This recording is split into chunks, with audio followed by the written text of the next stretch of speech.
prie ardemment. Amen.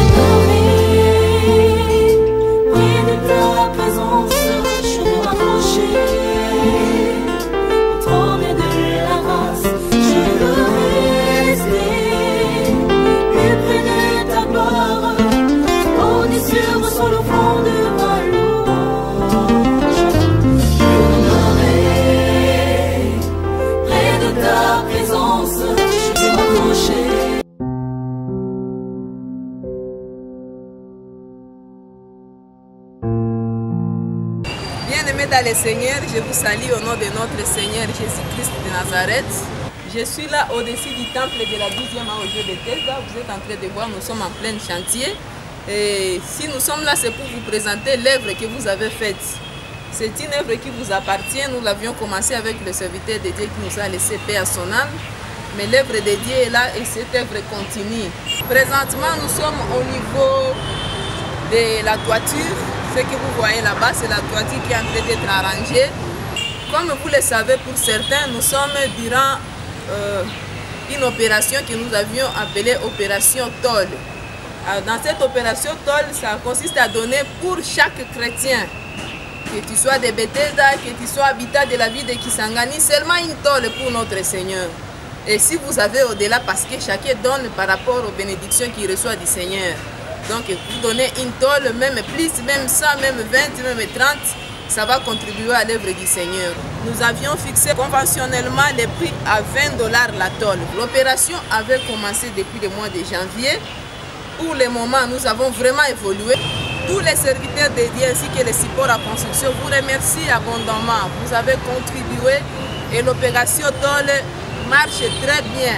Cependant, durant ce temps de confinement, ce temps de deuil, il y a d'autres qui ne sont pas encore revenus pour déposer leur contribution. C'est pourquoi nous vous rappelons de venir déposer afin que nous puissions parachever cette opération et passer à une autre étape.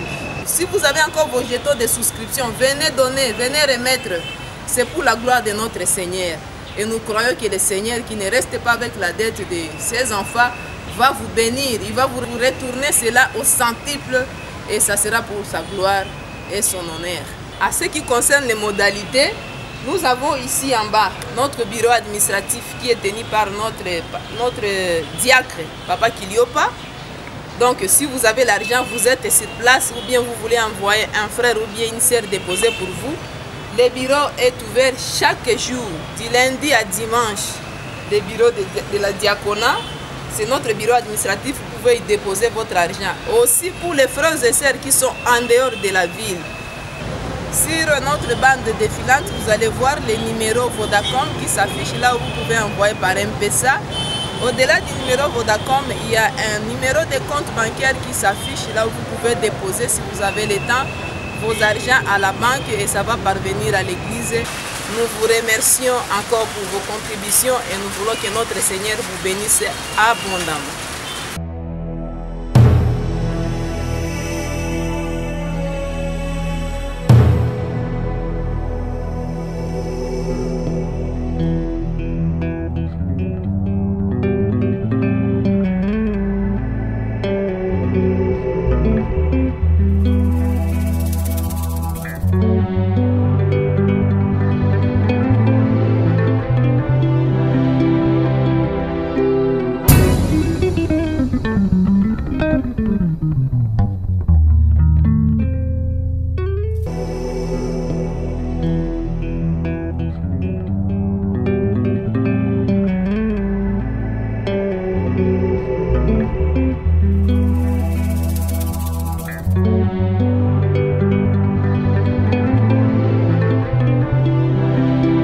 Bien-aimés dans le Seigneur, nous rendons gloire à Dieu pour ces privilèges, pour cette opportunité qu'il nous accorde encore une fois de plus.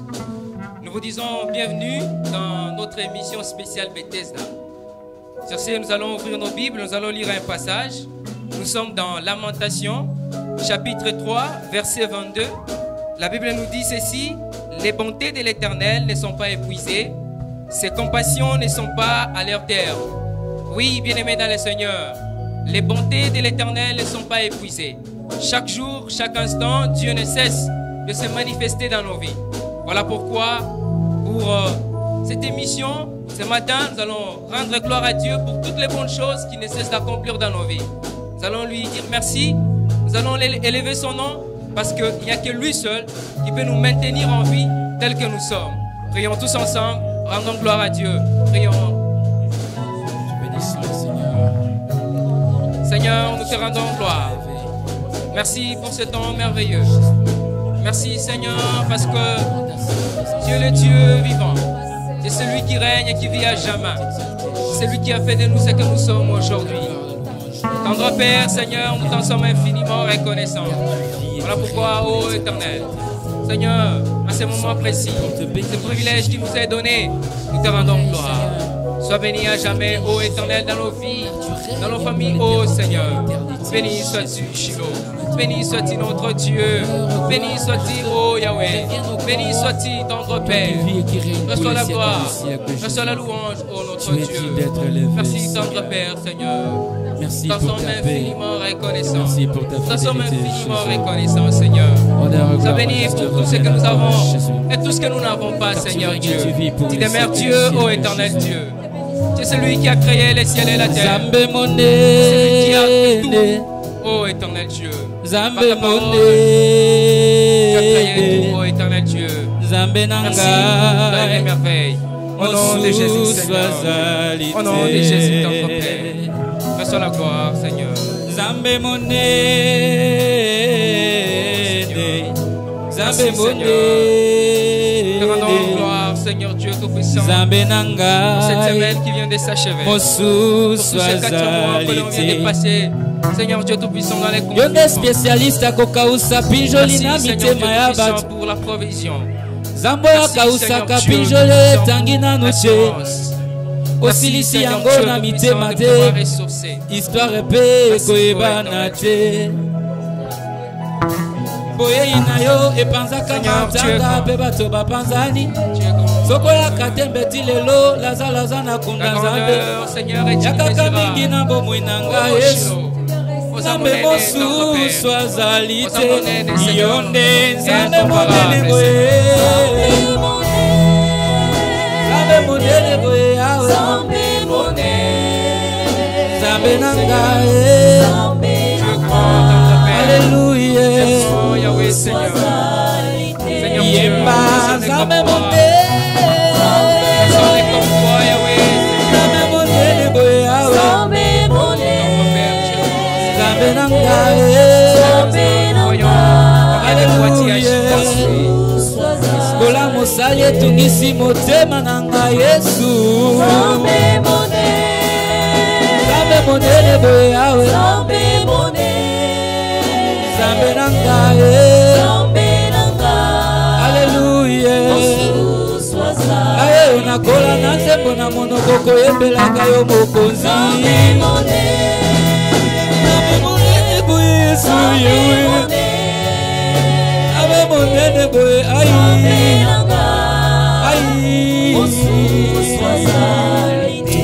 C'est toi que nous venons célébrer, Jésus. Oui, bien-aimé dans le Seigneur, élever, Jésus. notre Dieu est grand. Car tu es digne d'être élevé. Nous allons Jésus. prier pour nos familles. Tu es digne d'être Nous allons recommander nos familles entre les mains de Dieu. béni. Nous allons demander que la bénédiction de Dieu soit le partage de nos familles. Nous allons demander que la protection de Dieu soit le partage de nos familles. Nous allons consacrer nos familles entre les mains de Dieu. La famille qui est le socle même de toute une nation. Prions tous, recommandons nos familles entre les mains de Dieu. Oh Seigneur, tendre Père, bato sekwisa bakufa kasi yo ndozobika kaka onzulukaka te sokozonga kaka ndenge mataki oza nzambe na bikeke yesu nzambe mosusu azali te Seigneur Dieu, na mitunaka olobelanga nini na litoyi nzambe oyo ekoma kolangwisanga ti lelo yesu nakoma kokata puissant de Jésus, bapongi na kati ya butu koluka yesu mosusu azali te oh, bénis nos familles, oh Éternel. boyei na yo nde epanzaka matanga yesu bato bapanzani Oh, tendre Père. boyei na yo ebikisa lazalo na kunda o nzambe na ngai mosusu azali te yo nde nzambe monene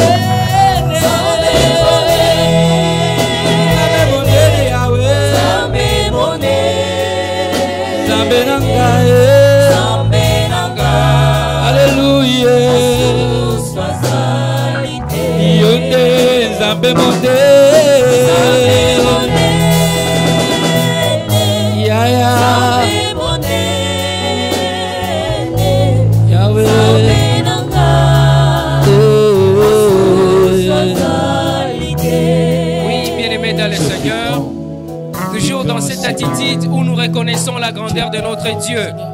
Nous allons prier pour tous celles et ceux qui sont malades. Partout dans le monde entier, vous êtes sans ignorer que nous sommes en train de traverser une période critique. Cette période de la COVID-19. Nous allons confier à Dieu toutes les personnes qui sont malades, ceux qui sont dans des hôpitaux, ceux qui sont à la maison. Vu que notre Dieu est grand, nous allons demander que la guérison de Dieu soit leur partage. Prions tous pour tous ceux qui sont malades. Élevons nos voix. Ya solo yozali Nzambe na bomo yawe Zambe Zambe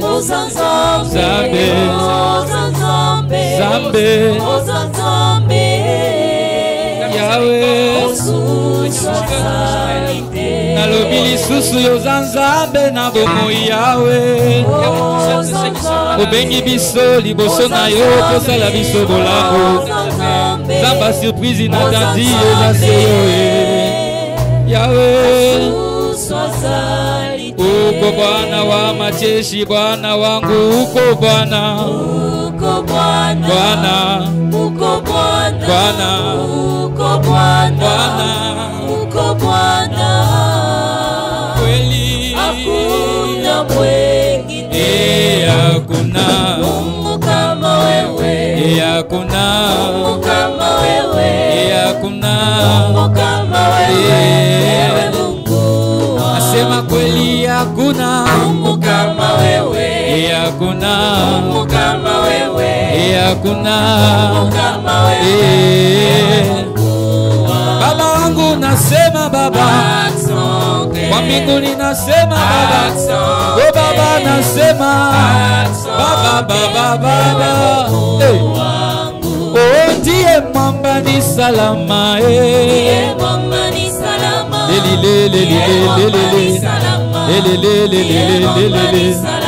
oh kwake Yesu nashimama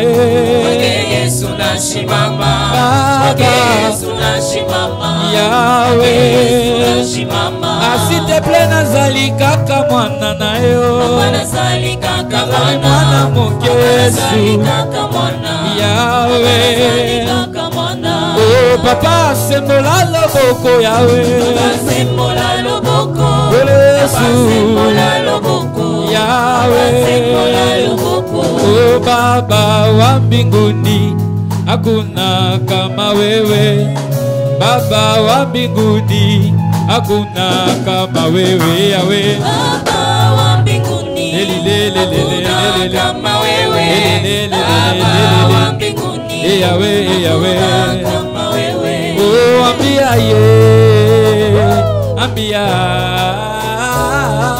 Yesu shida lako ambia Yesu atatenda Yawe zamba za danger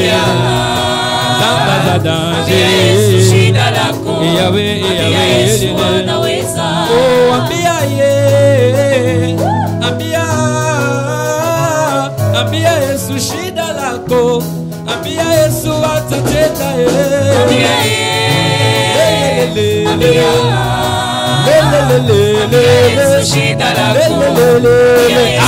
Yemkozaliza kumama Kole Yesu kumama Obesi na kimya kumama Kole Yesu kumama Awe shawani Yesu kumama Kole Yesu kumama Obesi na kimya kumama Kole Yesu kumama Awe shawani Yesu kumama Yesu Yesu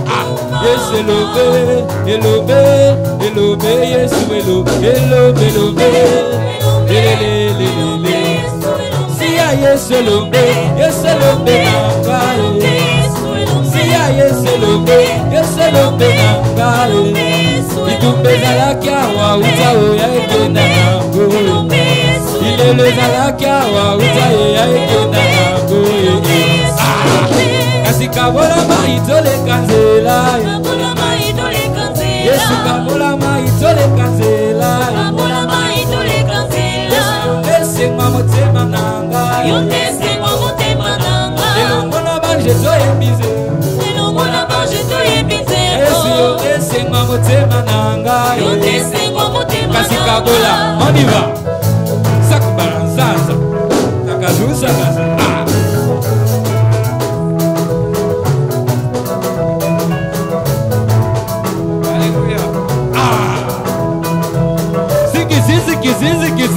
Zizi Gabariga bariga bariga bariga bariga ba kasi ningana muke su sik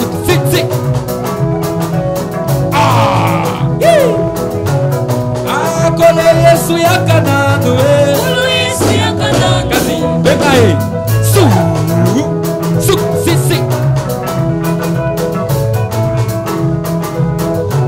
kasi kole Yesu yakananu on y va.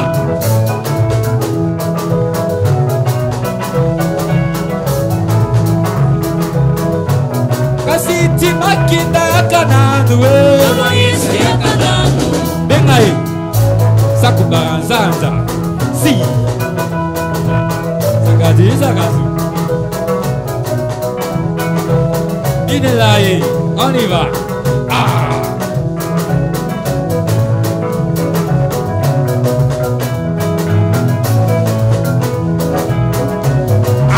Timakinda yakananu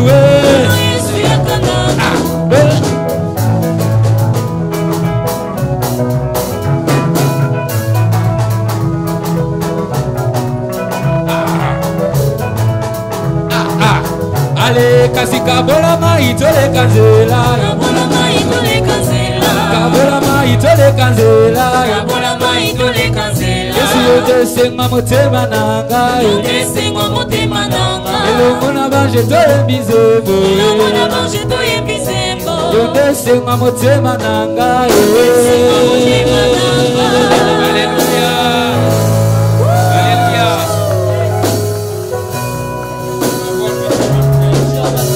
Bien-aimés dans le Seigneur, toujours dans cette attitude de joie, nous allons accueillir la parole de Dieu.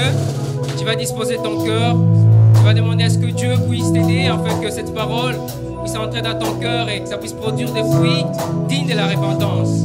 Chacun de nous va se recommander entre les mains de Dieu. Prions tous ensemble, recommandons la parole de Dieu entre les mains de Dieu. Tendre Père, Seigneur Dieu, merci pour ce privilège, merci pour cette occasion que tu nous accordes encore une fois de plus. Seigneur, nous voici devant ton trône. Nous voulons écouter ta parole, Seigneur. Ta parole qui est vie, ô éternel Dieu. Seigneur, utilise puissamment ton serviteur que tu t'es choisi aujourd'hui. Dispose nos cœurs afin que, Seigneur, nous puissions recevoir cette parole. Tendre Père, Seigneur Dieu. Et afin que ça puisse produire des fruits dignes de toi, ô éternel Dieu.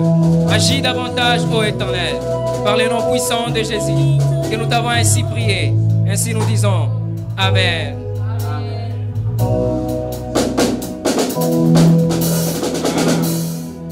Bien-aimés dans le Seigneur, nous vous disons bonjour dans le nom de notre Seigneur Jésus-Christ. Nous vous souhaitons également un heureux mois d'août qui commence et que la grâce de Dieu soit répandue dans vos familles et dans vos maisons. Vous qui nous suivez dans la ville et qui nous suivez sur Internet, laisse que la paix de notre Seigneur Jésus-Christ soit sur chacun de vous. Bien-aimés dans le Seigneur, avant de poursuivre, nous allons prendre un texte qui va nous aider dans notre message de ce jour. Et ce texte se trouve dans l'évangile de Jean, le chapitre 5, le verset 5 à 8. Nous allons lire dans le nom de notre Seigneur Jésus-Christ. Là se trouvait un homme malade depuis 38 ans. Jésus, l'ayant vu coucher et sachant qu'il était malade depuis longtemps, lui dit, « Veux-tu être guéri ?» Le malade lui répondit, « Seigneur, je n'ai personne pour me jeter dans la piscine quand l'eau est agitée. Et pendant que j'y vais, un autre descend avant moi. » Verset 8. « Lève-toi, lui dit Jésus, prends ton lit et marche. » Bien-aimés dans le Seigneur, dans ce texte, il est question du récit d'un homme paralytique. Et lorsque nous analysons sa conversation avec le Seigneur, nous nous rendons compte au verset 7 que cette personne souffre d'un sentiment qui le ronge dans l'âme. Et ce sentiment-là, c'est l'amertume. Cet homme est devenu amer à cause de son état et des circonstances qui l'environnaient. Et le deuxième texte se trouve dans Hébreux, chapitre 12, le verset 15. La Bible nous dit ceci: « Veillez à ce que nul ne se prive de la grâce de Dieu, à ce qu'aucune racine d'amertume poussant des rejetons ne produise du trouble et que plusieurs n'en soient infectés. » Bien-aimés, ici, l'apôtre nous appelle à la vigilance. Nous demandons de veiller à ce que personne ne soit privé de la grâce de Dieu et que nous ne nous laissions pas infecter par l'amertume. Et en regardant de près par rapport à ce texte, nous nous rendons compte que l'amertume est un poison et l'amertume produit des infections dans l'âme. C'est la raison pour laquelle le Seigneur m'a mis à cœur ce matin d'échanger avec vous et de réfléchir autour de ce thème. Gardons-nous de l'amertume. Parce que l'amertume est un poison pour notre âme, nous devons nous en garder selon la volonté de Dieu, comme nous l'avons lu dans Hébreux 12, 15. Bien-aimés dans le Seigneur, l'amertume, c'est une profonde douleur, un profond regret, une douleur intérieure intense qui intervient à la suite de certaines circonstances de la vie et de certaines offenses que nous subissons de nos semblables. Et l'amertume agit négativement sur notre âme, tant sur notre santé, sur notre équilibre émotionnel et même sur nos relations avec les autres. L'amertume agit également négativement sur notre relation avec Dieu. Et la Bible déclare que l'âme est dans le sang. Et comme l'âme est dans le sang, l'amertume dérange également notre santé, si tant est qu'il y a des recherches qui démontrent que les personnes amères généralement développent des maladies cardiaques parce qu'ils ont une tension artérielle et un rythme cardiaque très élevé, ce qui provoque des maladies cardiaques. Donc l'amertume est vraiment un poison pour notre âme et ça peut déranger notre santé. C'est la raison pour laquelle nous allons essayer de réfléchir autour de cette problématique en essayant de répondre à 3 questions essentielles. La première question à laquelle nous allons essayer de répondre est celle de savoir d'où vient l'amertume. Et la deuxième question à laquelle nous allons essayer de répondre est celle de savoir que fait l'amertume dans la vie d'une personne. Et enfin, la troisième question à laquelle nous allons essayer de répondre est celle de savoir comment devons-nous faire pour nous garder de l'amertume. Parce que la recommandation du Seigneur, c'est que nous puissions veiller pour que personne ne soit infecté par ce poison ou par cette maladie de l'âme qu'est l'amertume. Bien-aimés dans le Seigneur, d'entrée de jeu, nous devons savoir que l'amertume provient premièrement de l'oppression. Nous trouvons cela dans Exode chapitre 1er, le verset 14. Et nous savons que l'oppression, c'est le fait d'accabler quelqu'un par la violence et par l'excès d'autorité. La Bible déclare dans Exode 1,14 que le Pharaon accablait le peuple de Dieu par un travail et une condition de vie pénible. Le peuple d'Israël était en train de souffrir en Égypte et ils étaient soumis à la servitude et à des conditions de travail pénibles. Et bien aimé dans le Seigneur, lorsqu'une personne est opprimée et que son oppresseur est insensible à sa douleur, généralement cette personne tombe dans l'amertume.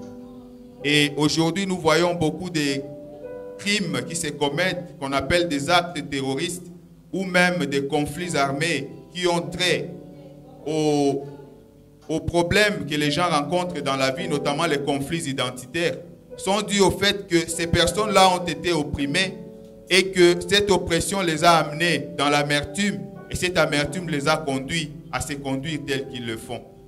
Bien-aimés dans le Seigneur, en deuxième lieu, l'amertume provient de la déception. Lorsque nous avons lu dans Jean chapitre 5, verset 7, nous nous sommes rendus compte que ce paralytique de Bethesda était en train de se plaindre auprès du Seigneur du fait qu'il n'y avait personne qui pouvait le jeter dans la piscine lorsque l'eau était agitée. Et cette situation l'a déçu. Et cette déception l'a amené dans l'amertume. À telle enseigne qu'il était en train de faire peser la responsabilité de sa maladie et de sa situation sur les autres d'après lui qui ne s'occupait pas de lui. Bien-aimés dans le Seigneur, beaucoup de personnes aujourd'hui sont devenues amères à cause des déceptions. Peut-être une promesse non tenue, peut-être un projet non réalisé, peut-être une personne vous a promis quelque chose d'important, mais cette personne, comme c'est une personne humaine, n'a pas su réaliser cela. Et cela a plongé beaucoup de personnes dans l'amertume. Mais bien-aimé, laisse-moi te dire ce matin qu'il y a un homme qui est capable de te relever de ta situation. C'est bien le Seigneur Jésus-Christ. Parce que le Seigneur Jésus-Christ, après avoir entendu cet homme qui se plaignait, il lui a dit, lève-toi, prends ton lit et marche. Et la situation de la personne avait été résolue. Bien-aimé dans le Seigneur, en troisième lieu, l'amertume provient du refus de pardonner les offenses qu'on a subies. Et c'est là le problème avec beaucoup de gens, même beaucoup de chrétiens aujourd'hui. Nous avons remarqué que beaucoup d'enfants de Dieu ne savent pas pardonner. Or, il est écrit dans Matthieu chapitre 6, versets 14 à 15, la Bible dit ceci, « Si vous pardonnez aux hommes leurs offenses, votre Père céleste vous pardonnera aussi. Mais si vous ne pardonnez pas aux hommes, votre Père céleste ne vous pardonnera pas non plus vos offenses. » Bien-aimés, le manque de pardon jette un voile entre Dieu et nous et empêche Dieu de nous écouter. Et beaucoup de personnes, à cause du manque de pardon, sont devenus des directeurs de prison. Ils ont enchaîné des gens dans leur cœur et ils refusent de leur pardonner. Mais la Bible nous dit clairement que lorsque nous refusons de pardonner, tous les péchés que nous avons commis, pendant le temps où nous avons refusé de pardonner les gens, demeurent devant la face de Dieu. Et que Dieu n'a pas pardonné ces péchés-là. Alors, bien aimé, j'aimerais ouvrir une parenthèse. Réfléchissons un moment. Pour les uns, ils sont en colère contre les autres. Peut-être que ça fait une semaine que tu as décidé que tu ne pardonneras pas à la personne qui t'a offensé. Pour les autres, c'est peut-être un mois. Pour les autres, c'est peut-être une année. Et pour les autres, c'est plusieurs années. Alors, dis-toi que depuis toutes ces années-là, tout ce que toi tu commets comme péché, parce que du reste nul n'est parfait, tout le monde tombe à un moment donné devant Dieu. Dis-toi que tous ces péchés que tu as commis pendant ce moment-là sont demeurés non pardonnés devant Dieu. Alors réfléchissons, bien-aimés. Si la mort te trouvait aujourd'hui, quel sera ton sort? Si la mort te trouvait aujourd'hui, où iras-tu? Bien-aimés dans le Seigneur, que le Seigneur nous aide. Que nous puissions savoir à pardonner. Parce que lorsque nous ne pardonnons pas, le ciel est fermé au-dessus de notre tête. La bénédiction de Dieu ne coule plus dans notre vie. Et enfin, nous ne pouvons pas nous épanouir spirituellement parce que nous mettons un blocage entre nous et Dieu à cause du manque de pardon. Voilà, bien-aimés, les trois sources ou les trois causes qui provoquent l'amertume dans la vie d'une personne. Et nous avons dit, que fait l'amertume dans la vie d'une personne? Bien-aimés, premièrement, l'amertume nous alourdit spirituellement et intérieurement. Parce que l'amertume s'associe toujours au développement et à l'entretien de mauvaises pensées. L'amertume est un poison pour notre âme. Bien-aimés dans le Seigneur, si nous lisons dans Genèse chapitre 4, le verset 5 à 8, il s'agit de l'histoire de Caïn. La Bible dit que Caïn avait le visage abattu. Et l'abattement de Caïn l'a conduit à l'amertume parce que Caïn était déçu du fait que Dieu n'avait pas agréé son offrande, mais que Dieu avait préféré l'offrande de son frère Abel. Et la Bible dit que, étant donné que son visage était abattu, Caïn a commencé à nourrir de mauvaises pensées, de jalousie, de haine, qui a conduit finalement à l'alourdir spirituellement jusqu'à commettre le meurtre de son frère. En deuxième lieu, bien-aimé, l'amertume provoque dans notre vie une destruction de nos relations de façon générale. Généralement, lorsqu'une personne est amère, elle pense que cette amertume ne touche que la personne à qui il en veut. Mais généralement, ce n'est pas le cas. Lorsque nous voyons l'histoire de Saül et de David, la Bible dit que lorsque David a vaincu Goliath, au retour du champ de bataille, les femmes chantaient et disaient que Saül a tué ses milliers et David a tué ses 10 milliers. Et cela a déplu à Saül. Et Saül a nourri des pensées d'amertume et de haine contre David. Mais cela ne s'est pas limité à David seul. Cela a même touché la famille de Saül parce que son propre fils Jonathan est tombé dans ce piège. Nous comprenons que l'amertume détruit les relations de façon générale parce que là où il y a l'amertume, il n'y a pas l'amour, il y a la haine et il y a des divisions. En troisième lieu, bien-aimés dans le Seigneur, l'amertume est une racine qui produit beaucoup d'autres péchés. Lorsqu'on est amer, on est facilement enclin à commettre beaucoup d'autres péchés. Et en lisant 2 Samuel chapitre 13 et suivant, vous allez voir combien de fois le fils de David, Absalom, son amertume l'a poussé à commettre beaucoup de péchés. Premièrement, il était amer vis-à-vis de son frère Amnon qui avait violé sa sœur Tamar. Et la Bible dit que Absalom ne dit rien, mais il a gardé l'amertume dans son cœur et la haine contre son frère pendant plus de 2 ans. Et après 2 ans, il a assassiné son frère. David, son père, ayant appris la nouvelle, a banni Absalom de son royaume. Mais comme c'était l'homme qui avait le cœur de Dieu, il savait pardonner. Il a pardonné à son fils et il l'a ramené dans le royaume. Mais Absalom était devenu amer vis-à-vis de son père. Et cette amertume l'a poussé premièrement à la rébellion contre son père.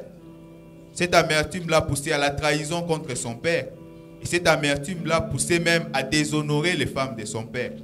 Donc tous ces péchés sont nés à partir de l'amertume. C'est la raison pour laquelle le Seigneur veut que nous puissions nous garder de ce poison qui peut détruire notre vie et nous rendre vraiment inutiles aux yeux de Dieu. Bien-aimés dans le Seigneur, en quatrième lieu, nous devons dire que l'amertume empoisonne notre personnalité. Généralement, les personnes amères sont des personnes qui sont pessimistes. Elles sont négatives et elles ne voient jamais le bien chez d'autres personnes. Même si vous lui faites du bien, lui ne voit que du mal. Parce qu'au-dedans de lui, il est devenu amer. Ces personnes-là sont des personnes qui ont l'esprit de critique. Parce qu'il y a une différence entre l'esprit critique et l'esprit de critique. L'esprit critique, c'est ce qui est demandé parce qu'on doit toujours juger de toutes choses avant de prendre une décision. Mais l'esprit de critique, c'est qu'on ne dit que le mauvais côté des choses, on n'apprécie jamais sincèrement ce qui se passe. Et les personnes amères ont l'esprit de critique. Et ce sont des personnes qui s'apitoient sur leur sort. Ils ont des phrases du genre « Je ne suis pas aimé »,« Les gens ne m'apprécient pas »,« Tout ce que j'ai fait est mauvais »,« Personne ne s'occupe de moi ». Voilà ce genre de phrases que les personnes amères débitent à l'encontre d'autres personnes. Voilà la raison pour laquelle il faut que nous puissions nous préserver de ce mal, parce que ce mal détruit même notre personnalité. Et enfin, bien-aimés dans le Seigneur, nous disons que l'amertume ouvre l'accès au diable. Et l'amertume ouvre la porte aux puissances démoniaques pour opprimer notre vie.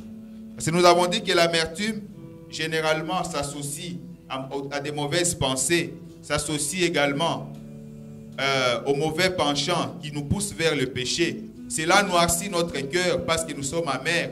Cela nous prive de la présence de Dieu.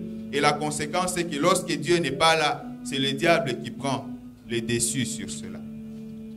Bien-aimés dans le Seigneur, que Dieu puisse nous aider afin que nous puissions regarder dans notre cœur et que nous puissions éviter de nous laisser plonger dans l'amertume en raison de ce qui nous arrive dans notre vie. Alors, bien-aimés dans le Seigneur, qu'est-ce que nous devons faire pour que nous ne puissions pas nous laisser infecter par cette maladie? Je dirais que pour l'âme, l'amertume, c'est comme un virus. Et lorsque le virus est entré, parfois, et que le virus a pris du temps dans le corps, c'est parfois difficile d'être guéri de cela. Mais je vais vous dire ce matin qu'il y a quelqu'un qui est capable de changer la situation. C'est notre Seigneur Jésus-Christ. Comme nous l'avons lu dans le texte de Jean chapitre 5, le verset 5 jusqu'à 8. Alors, que devons-nous faire pour éviter que nous ne puissions être infectés par l'amertume? Bien-aimés dans le Seigneur, la réponse, nous allons la trouver dans la parole de Dieu parce que la Bible a tout prévu pour nous, pour notre bien. Nous lisons dans Proverbe chapitre 4, le verset 23. Proverbe 4, 23, il est écrit « Garde ton cœur plus que toute autre chose, car de lui viennent les sources de la vie. Bien-aimés dans le Seigneur, pour nous garder de l'amertume, ce que la parole de Dieu nous demande, c'est de veiller sur notre cœur. Il faut faire un grand ménage dans notre cœur. Nous devons être prompts à pardonner parce que le pardon enlève les mauvaises choses dans notre cœur. Lorsque nous sommes prompts à pardonner, nous sommes prêts à oublier le mal que nous avons subi et c'est difficile que l'amertume s'installe dans notre cœur. Et au-delà du fait que nous devons faire un grand ménage pour être prompts à pardonner, nous devons également accepter certaines circonstances dans notre vie comme la volonté de Dieu. Parce que bien aimés dans le Seigneur, on souffre moins de ce que nous souffrons que du fait que nous pensons que nous ne méritons pas ce qui nous arrive. Parce que d'habitude, quand nous pensons que telle circonstance qui nous arrive, nous ne les méritons pas, à ce moment nous allons beaucoup souffrir par rapport à ça. Mais lorsque nous acceptons que Dieu peut permettre des souffrances dans notre vie et certaines circonstances qui nous contrarient, en ce moment-là, nous sommes prêts à accepter et à déposer cela au pied de Jésus afin qu'il fasse concourir toutes choses pour notre bien. Car il est écrit, tout concourt au bien de ceux qui aiment Dieu. Même ce qui peut nous paraître, nous contrarier, ce qui peut paraître comme difficile dans notre vie. Mais lorsque nous acceptons que cela vient de Dieu, bien aimé, cela va nous aider à ce que nous puissions le présenter à Jésus afin que Jésus puisse faire en sorte que ce qui semble être mal pour nous soit changé pour notre bien, parce qu'il en a la possibilité et la capacité. Donc c'est une question de choix, bien-aimé. Et le prophète Jérémie nous montre ce que nous devons faire. Il nous montre l'attitude de la personne amère et l'attitude que nous devons prendre comme enfants de Dieu pour éviter l'amertume. Nous sommes dans Lamentation chapitre 3, et versets 19 à 23. La Bible nous dit ceci. Quand je pense à ma détresse et à ma misère, à l'absinthe et au poison, quand mon âme s'en souvient, elle est abattue au-dedans de moi. Nous nous arrêtons là, bien-aimés. Voilà le constat que Jérémie a fait. C'est-à-dire que chaque fois qu'il se souvient du mal qu'il avait subi, chaque fois qu'il pense aux douleurs qui lui sont arrivées dans la vie, l'amertume ne fait que s'agrandir dans sa vie et il ne fait que plonger davantage dans l'amertume. Donc, bien aimé, la première des choses, c'est qu'on se souvient de la douleur ou du mal qu'on a subi, tout simplement parce qu'on refuse de pardonner. Tout simplement parce qu'on retient cette personne-là prisonnière dans notre cœur. Chaque fois qu'on voit la personne, on se souvient du mal qu'il nous avait fait. Et cela nous empêche d'avancer, bien aimé. Au contraire, ça nous plonge davantage dans l'amertume. Mais la deuxième partie, qu'est-ce que le prophète dit? Voici ce que je veux repasser à mon cœur, ce qui me donnera de l'espérance. Donc c'est une question de volonté, bien-aimé. Vous devez décider volontairement de pardonner. Vous devez décider volontairement de vous tourner vers Dieu et vers sa parole. C'est à ce moment-là que le début de votre solution va venir. Et il dit, ce que je veux repasser à mon cœur, ce qui me donnera de l'espérance. Ce qui me donnera de l'espérance, les bontés de l'Éternel ne sont pas épuisées, ses compassions ne sont pas à leur terme. Amen. Bien-aimés dans le Seigneur, voilà la manière dont nous devons nous garder de l'amertume. Nous devons être prompts à pardonner. Parce que la Bible nous dit, pardonnez-vous les uns les autres, comme vous avez été pardonnés par Dieu en Christ. Si nous sommes des frères de Jésus, si nous sommes des enfants de Dieu, nous devons vivre comme Christ. Nous devons apprendre à pardonner les offenses. Parce que comme le Père nous pardonne, le Père veut que nous puissions aussi pardonner à ceux qui nous ont offensés. C'est la première façon, bien aimée, de nous garder de l'amertume dans notre vie. Et nous avons dit que la deuxième façon de nous garder de l'amertume, c'est d'élever les yeux vers notre Seigneur. Parce que lui seul peut guérir nos douleurs intérieures. Lui seul peut nous préserver de ces mal qui peut nous ronger dans notre âme. Alors, bien-aimé dans le Seigneur, une question pour toi. Qu'est-ce que tu as subi dans ta vie et qui t'empêche de pardonner? Quelle circonstance t'est arrivée et que tu n'arrives pas à oublier? Quelle est cette personne qui t'a offensé et que tu n'arrives pas à relâcher de ton cœur? Le Seigneur Jésus est devant toi ce matin. Comme il s'est tenu devant cet impotent de la piscine de Bethesda. Il est prêt à te dire de prendre ton lit et de marcher. Mais est-ce que tu le veux bien? Il a posé la question à ces messieurs, veux-tu être guéri? C'est ta volonté, bien-aimé. Dieu est déjà prêt pour te guérir.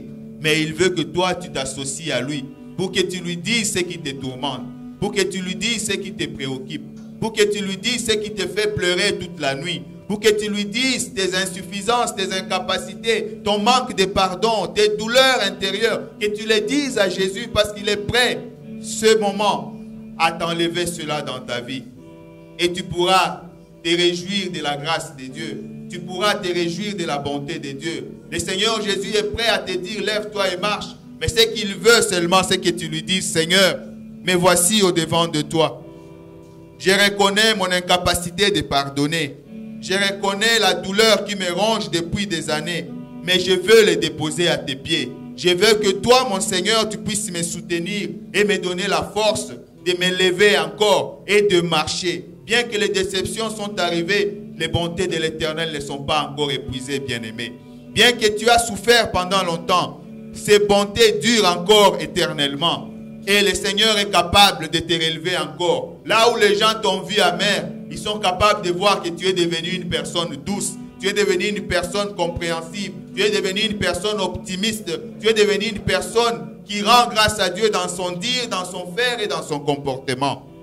Bien-aimé dans le Seigneur, si tu es d'accord avec moi, là où tu es, tu vas fermer tes yeux et nous allons prier. Je vais te recommander entre les mains de Dieu, mais dans ton cœur, prie le Seigneur, présente-lui ta situation et sache qu'il est capable de te dire, lève-toi et marche. Père, dans le nom de notre Seigneur Jésus-Christ, nous bénissons ton nom parce que tu es merveilleux. Merci Seigneur Jésus parce que c'est toi qui es allé vers ces messieurs qui souffraient. Tu avais vu sa souffrance pendant 38 ans. Tu savais Seigneur Dieu de gloire qu'il était malade depuis longtemps. Et tu es venu, tu ne lui as pas posé beaucoup de questions. Tu lui as demandé seulement son accord pour qu'il soit guéri. C'est pourquoi Père éternel ce matin, je te présente mon frère, ma soeur qui se trouve dans la même situation. Peut-être qu'il a subi une déception qu'il n'arrive pas à oublier, Seigneur. Peut-être que quelqu'un lui a causé du tort et qu'il a difficile à pardonner. Mais toi, notre Seigneur, tu es capable d'enlever le cœur de pierre pour nous donner un cœur de chair. Seigneur, je te recommande ces bien-aimés entre tes mains. Laisse que dans ta grâce, ô Dieu, tu puisses lui accorder ta faveur, afin qu'il puisse jouir encore du bonheur et qu'il s'élève, Seigneur, qu'il s'élève de son amertume et qu'il marche avec toi pour témoigner ta grandeur. Toi qui guéris les douleurs intérieures, toi qui rétablis l'âme abattue, toi qui rétablis l'âme brisée, parce que Dieu de gloire, tu es capable de tout. Nous bénissons ton nom, Seigneur. Je te confie ces frères et cette sœur entre tes mains. Merci parce que tu nous as exaucés, Père, et merci parce que, Seigneur de gloire, ceux qui t'ont remis leur situation, tu les as rétablis par ta grâce. Que toute la gloire te revienne. Au nom de notre Seigneur et Sauveur Jésus-Christ, nous avons ainsi prié. Amen.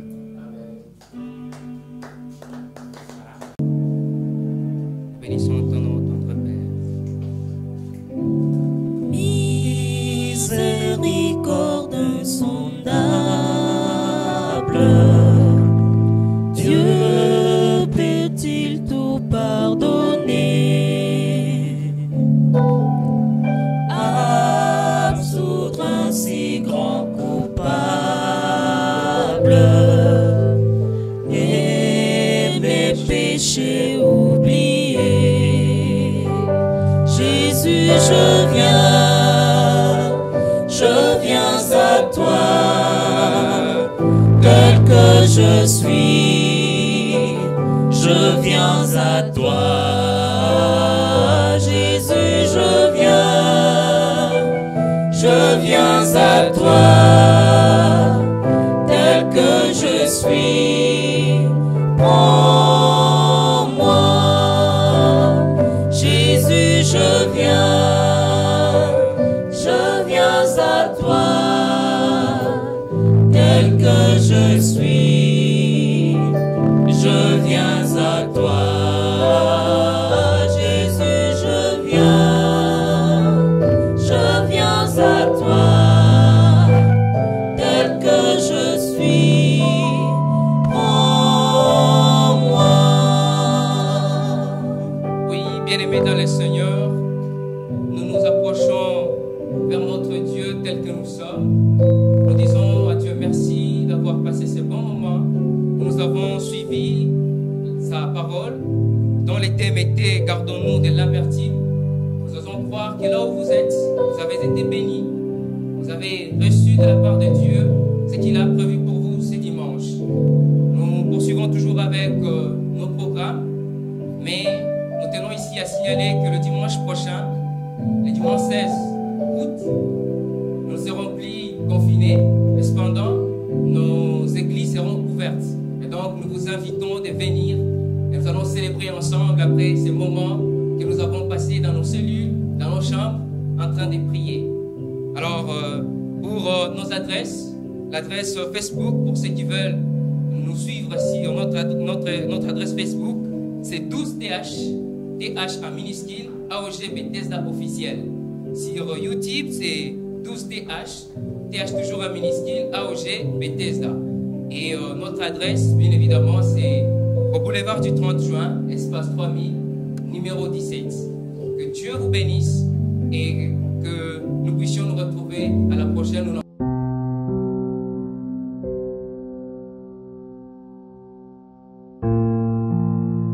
Bien-aimés dans le Seigneur, je vous salue au nom de notre Seigneur Jésus-Christ de Nazareth. Je suis là au-dessus du temple de la 12e AOG de Bethesda. Vous êtes en train de voir, nous sommes en plein chantier. Et si nous sommes là, c'est pour vous présenter l'œuvre que vous avez faite. C'est une œuvre qui vous appartient. Nous l'avions commencé avec le serviteur de Dieu qui nous a laissé paix à son âme. Mais l'œuvre de Dieu est là et cette œuvre continue. Présentement, nous sommes au niveau de la toiture. Ce que vous voyez là-bas, c'est la toiture qui est en train d'être arrangée. Comme vous le savez, pour certains, nous sommes durant une opération que nous avions appelée Opération Toll. Dans cette opération Toll, ça consiste à donner pour chaque chrétien, que tu sois de Bethesda, que tu sois habitant de la ville de Kisangani, seulement une tolle pour notre Seigneur. Et si vous avez au-delà, parce que chacun donne par rapport aux bénédictions qu'il reçoit du Seigneur. Donc vous donnez une tolle, même plus, même 100, même 20, même 30, ça va contribuer à l'œuvre du Seigneur. Nous avions fixé conventionnellement les prix à 20 $ la tolle. L'opération avait commencé depuis le mois de janvier. Pour le moment, nous avons vraiment évolué. Tous les serviteurs dédiés ainsi que les supports à construction vous remercient abondamment. Vous avez contribué et l'opération tolle marche très bien. Cependant, durant ce temps de confinement, ce temps de deuil, il y a d'autres qui ne sont pas encore revenus pour déposer leur contribution. C'est pourquoi nous vous rappelons de venir déposer afin que nous puissions parachever cette opération et passer à une autre étape. Si vous avez encore vos jetons de souscription, venez donner, venez remettre. C'est pour la gloire de notre Seigneur. Et nous croyons que le Seigneur, qui ne reste pas avec la dette de ses enfants, va vous bénir. Il va vous retourner cela au centuple et ça sera pour sa gloire et son honneur. À ce qui concerne les modalités, nous avons ici en bas notre bureau administratif qui est tenu par notre diacre, Papa Kiliopa.